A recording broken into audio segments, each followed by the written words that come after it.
Let's now have a look at learning objective number 2, which is the first financial statement that we're going to look at in this subject, which is reporting profitability. It is the income statement, and usually the statement in which people look to first to get an indication as to their comfort with the business performance. It really defines how attractive an organization is, right? It defines how good the organization looks, right? So what we're going to look at in this objective is look at the purpose of the statement and describe the information that's part of it. So we're essentially going to use this statement to get an indication of the organization's profit in a particular period. Okay, so an income statement reports a company's expenses and revenues, right?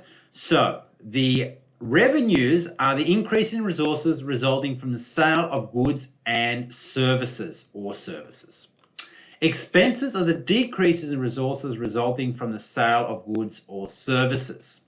Okay, so revenue is what comes into the business as a result of delivering goods to customers or delivering service to customers. Expenses is the resources that we use up in the delivery of those goods and services, right? So a very simple example is, say for example, I have this tape dispenser. Yes, it is a tape dispenser, even though it looks like a dinosaur.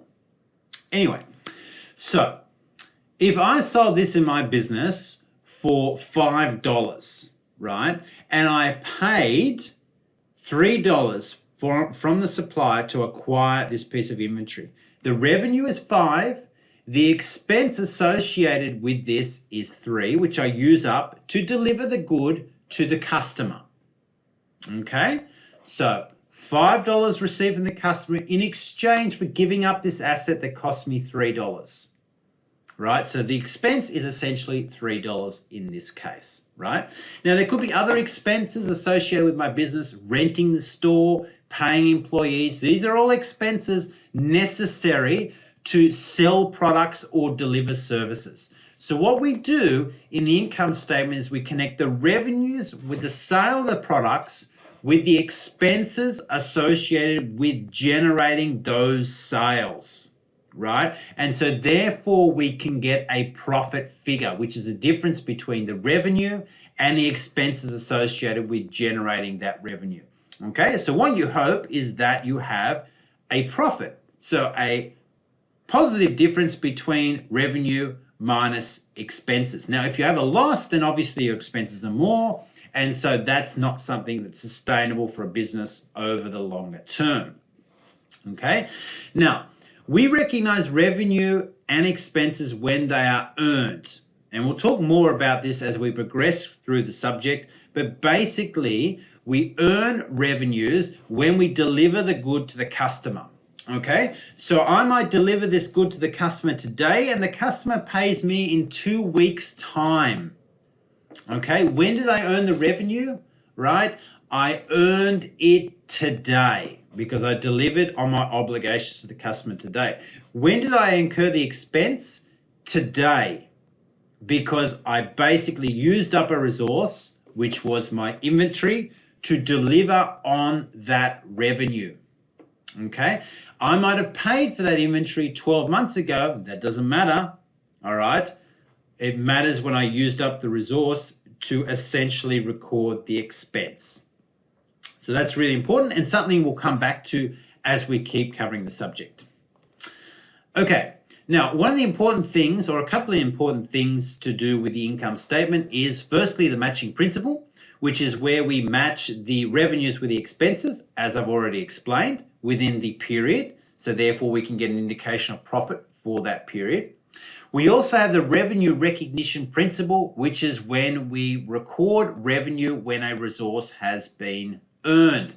So we deliver the product to the customer or we deliver the service to the customer. We meet our obligations to the customer. So therefore we have recognized the revenue. Okay. And we report our profit for a specific period. Okay. So generally it's for a financial year.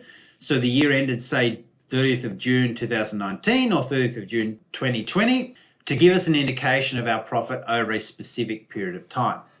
Okay. Now I've given you the fundamental aspects of an income statement. I want you to determine what the profit for the period is in this case. Okay, so here's the information. Revenues are 1,120. Fuel expense for the period is 80. Interest expenses 5. Insurance expenses 70. And the business purchased a new lawnmower for $195. Is the profit 770 or is it 965?